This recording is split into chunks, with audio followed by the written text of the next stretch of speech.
bem-vindo ou muito bem-vinda ao blog de literatura prática. Meu nome é Deise Mendes, sou diretora desse projeto e hoje eu vou falar com você um assunto de imensa importância, a literatura infantil. A literatura infantil é um assunto que, quando nós falamos sobre ele, nós lembramos imediatamente das histórias contadas pelos nossos pais na nossa infância, como a Chapeuzinho Vermelho, Os Três Porquinhos e tantas outras histórias contadas pelos nossos pais. Por mais que essas histórias sejam contadas por um motivo de tradição, esse não pode ser o único contato da criança pela literatura. Como nós devemos saber, a literatura é algo muito além da cultura e da educação. A literatura faz parte do cérebro, do desenvolvimento do cérebro pela leitura. A leitura é importante para o cérebro, para o desenvolvimento da imaginação, da criatividade e de tantas outras coisas que vão ajudar a criança na sua formação e na sua fase adulta. Porém, muitos pais, mediante essa situação, acabam pensando: eu vou colocar meu filho para ler 1 hora por dia um livro de autoajuda. Eu vou colocar os meus alunos para fazerem um relatório de 50 páginas sobre Machado de Assis, pensando que, dessa forma, vai despertar o interesse na criança, o que não é verdade. Eu trouxe aqui algumas coisinhas para que nós possamos entender melhor sobre o cérebro infantil. Esse aqui é o cérebro da sua criança. É o cérebro do seu filho, do seu sobrinho, do seu irmão, do seu aluno.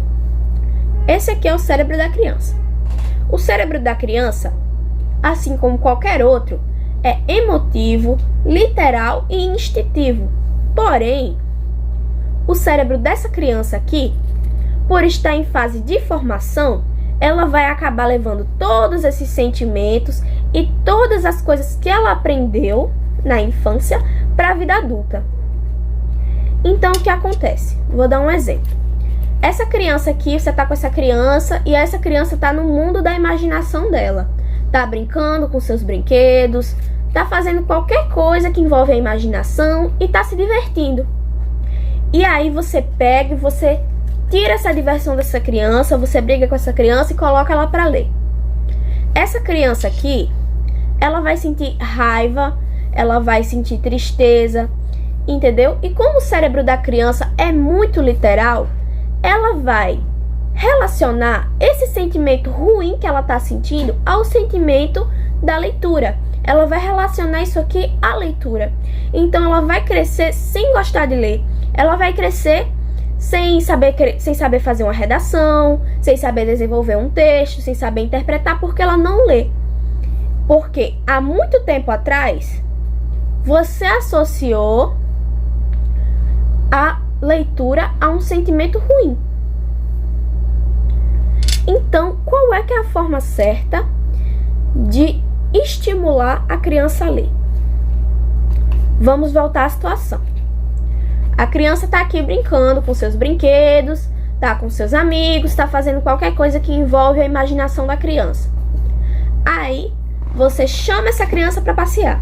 A criança vai ficar feliz, obviamente. Aqui já estamos envolvendo as emoções. Você leva seu filho para passear, você chama seu filho para passear, aí você leva essa criança para uma biblioteca, leva essa criança para um lugar espaçoso e leva ela para uma biblioteca. Esse cérebro aqui vai ficar feliz, você vai mandar essa criança escolher algum livro que ela queira, e aí ela vai escolher. Aí, esse cérebrozinho aqui, ele vai ligar novamente as emoções. O que é que esse cérebrozinho vai pensar? Nossa, eu tô tão feliz, a minha mãe, meu pai, meu tio, minha tia me levou para passear e me deu um presente. E aí ela vai associar esse sentimento bom que ela tá sentindo à leitura. E aí ela vai crescer tendo um bom desenvolvimento de texto, tendo uma boa interpretação, porque há muito tempo atrás você presenteou a criança com um livro, você levou ela para passear, você criou uma boa memória que ela acabou relacionando à leitura. Muitas vezes eu vejo que os pais não fazem isso porque pensam, nós temos que valorizar a leitura clássica, nós temos que valorizar a literatura clássica.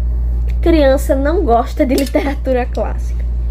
E assim, a literatura clássica, ela é para leitores natos, ela é para diversas coisas, mas não serve para introduzir uma criança no mundo da leitura. A criança ela não vai entender a leitura clássica e aí ela vai achar aquilo chato. Então, mesmo que a sua criança escolha um livro com muitas gravuras, mesmo que a sua criança escolha um livro de poucas páginas, deixa a criança ler. Ela vai estar desenvolvendo um bom sentimento pela leitura e aí futuramente ela vai ler os livros que talvez você queira que ela leia. Então, assim, a criança não vai gostar de uma coisa só porque você quer.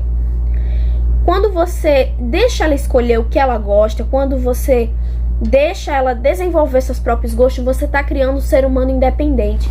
Você está criando um ser humano menos influenciável. Então, esse é a visão do cérebro da criança sobre a leitura. Aí, muitas vezes tem um professor aqui assistindo, e aí o professor diz: ai, mas eu não sou mãe, eu não sou pai, sou só professor. Como é que eu vou fazer isso? Leve gêneros para sua sala de aula. Leve livros, você vai levar, junta 5, 6 livros, junta a quantidade de alunos que você tem, leva a quantidade de livros que você tem de alunos, leva para a sala de aula, manda seus alunos escolherem o livro. Porque você fazer um relatório de 50 páginas sobre um livro específico, você está enchendo o saco da criança e ela não vai querer ler de novo. Então, é isso que eu tenho a falar a respeito do cérebro. Vamos ser mais empáticos com as crianças, vamos ter mais autonomia, vamos ter mais noção sobre como funciona esse pequeno cérebro para que nós possamos educar nossas crianças da forma certa. E não vamos tirar de jeito nenhum o direito da criança ser criança. A criança, ela precisa ser criança, ela precisa ser emotiva, ser literal, ser instintiva. Ela precisa, isso faz parte do seu desenvolvimento. Eu agradeço pela oportunidade e que tudo seja de muito bom proveito. Um beijo e muito obrigada pela atenção.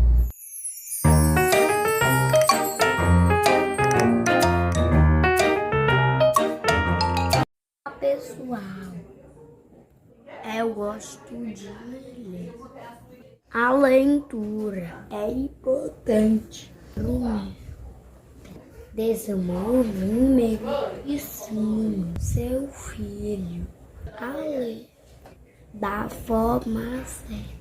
Amo vocês. Presta atenção. Tchau.